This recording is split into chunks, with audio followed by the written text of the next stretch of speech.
How to fix Domino's app internet connection lost problem. Hey guys, welcome back to 1 Million Ideas YouTube channel. In this video, I'll show you that how you can fix internet connection lost problem in your Domino's app.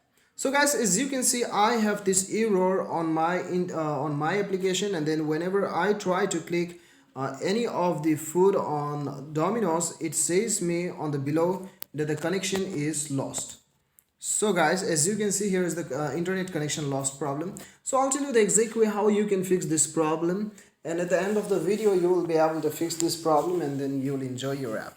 Now guys, before proceeding further, make sure to subscribe our YouTube channel and hit the bell icon to receive all the latest update. Now let's begin the tutorial. Guys, I'll tell you 4 to 5 steps which will definitely work.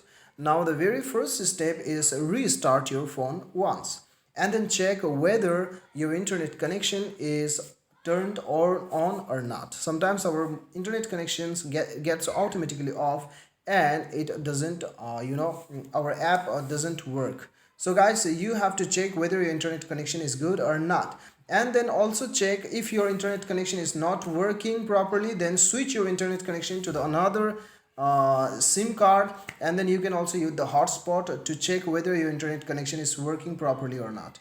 Okay, because of the internet connection you will get that problem basically. And then I also suggest you to go to Play Store and then search the Domino's app, and then check whether you have an update or not. If you have an update there, then just update it, and right after updating, open your app, and then you will see that your problem is fixed. Now let's open our app and then check whether it is working or not. So guys, as you can see, I just restarted my phone, and then as you can see now I don't have that problem, internet connection lost. So as you can see, this is how you can fix the problem. I hope this video definitely helps you. Thanks for watching.